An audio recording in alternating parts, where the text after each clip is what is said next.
Yes, abuse can happen to men just as it happens to women. Often victims cycle through these patterns many times before they can act. And if you put pressure on that individual, it often will backfire instead of actually supporting them. This period of time, this post-separation or during separation, is when retaliation and abuse often spikes.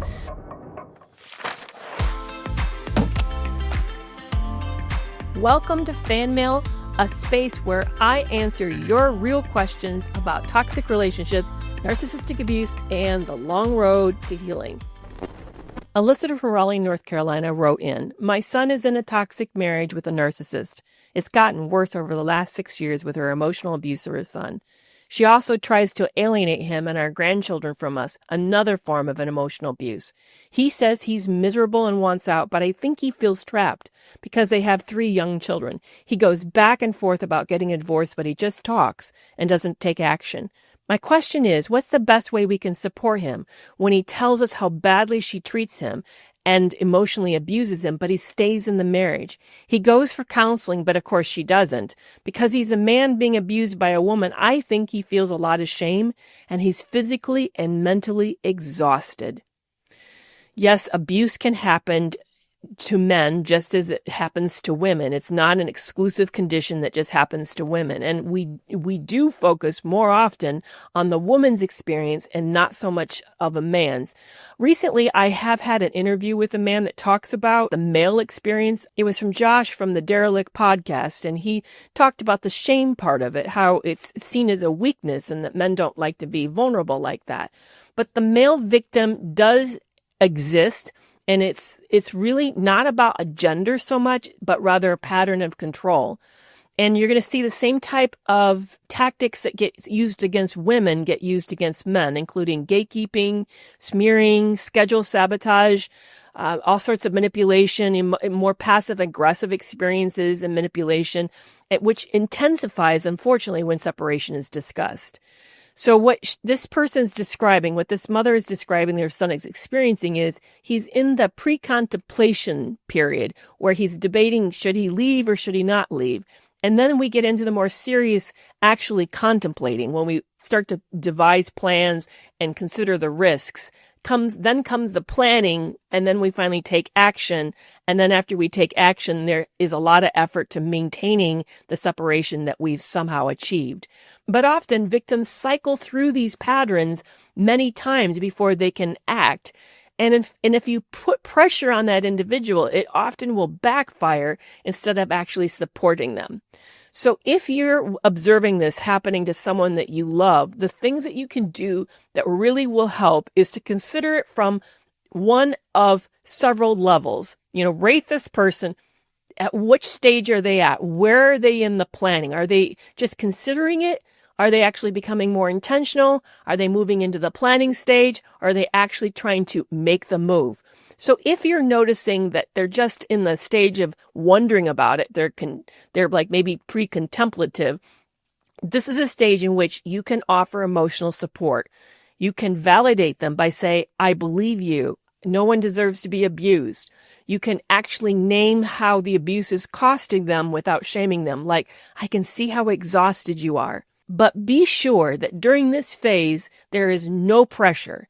This is not your agenda. It's not your life. And I know that's really hard as parents because we're so invested in our kids and we want their well-being to be ensured that we often want to get involved and help them to make the right decision. But if you put pressure on them, it's going to backfire. And remember, pressure is really more about your timeline and your discomfort than it really is about the care and concern for your child. So keep it on what they need at that time.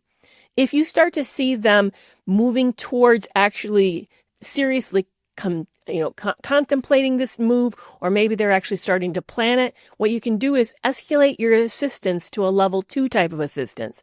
Think of it as offering practical scaffolding. You're offering help, but you're not imposing it. It might be figuring out whether or not you could have a spare room in your house, and then letting them know that there is a room that they could use if they needed it. You might offer to have child pickups or help them with rides, maybe take them a meal or two, or offer to help them with childcare if they end up seeing an attorney and they need some place to have the child to go, or maybe they need to go to therapy.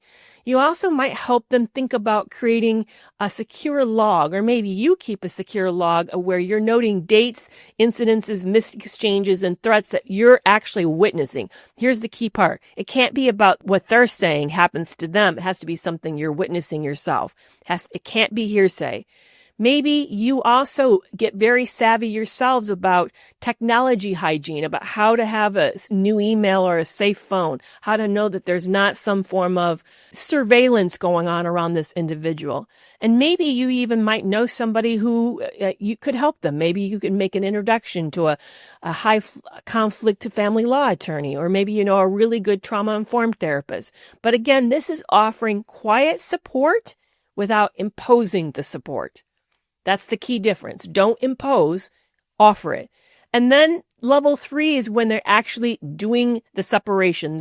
It's moved out of the planning stage and they're implementing it. This might be the time when you begin to help them with safety and separation, where you actually maybe in a low, dramatic, pushy way, you help them either with financial support or housing, transportation, maybe childcare issues.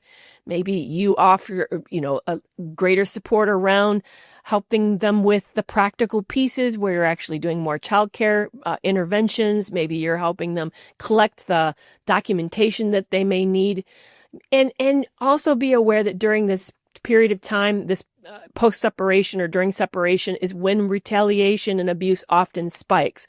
So you might be somehow help them think through where the risks are, where the danger points are, and what they might need to do in order to keep themselves and their family safe. Here's some things that you need to be careful not to do in these situations. Don't attack the abusive partner's character. Don't attack them to your son. Don't attack them to other people. Don't make them, other people, or your son feel defensive, like they need to somehow protect this person, which will inadvertently reduce their feelings of safety talking to you about these issues. Don't push them into ultimatums. Don't force the separation. Don't force them to take actions. Don't say, leave or I'm not going to talk to you. Or if you don't leave, I'm not going to have you over. Or I'm not going to invite her to the next Christmas gathering if you don't make some action. Don't put any kind of ultimatums out there. And don't strategize with the grandkids either. Don't interrogate them about their mother.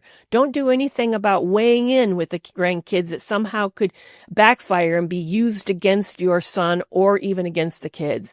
And be careful that you don't do anything that takes over his choices. Your role is to help him with his plan, not enforce your plan onto him.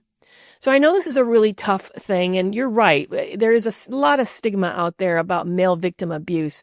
So your role in all of this is to help normalize what's happening, that it can happen to anyone. It's a pattern, that it's okay to seek help. That's not a weakness. And that seeing a therapist can often help improve the way he feels about himself and to help him get clarity about what's happening. Your role is to be a support person. So I hope these suggestions are really helpful in this situation. And again, if you are listening today and you're in this situation, these are things that you can implement to help your abused child, whether it's a daughter or a son.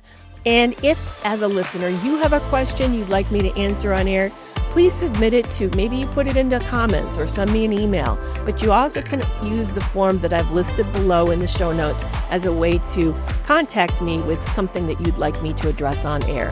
Thank you so much, Raleigh, North Carolina, for this question. I really deeply appreciate your vulnerability in asking.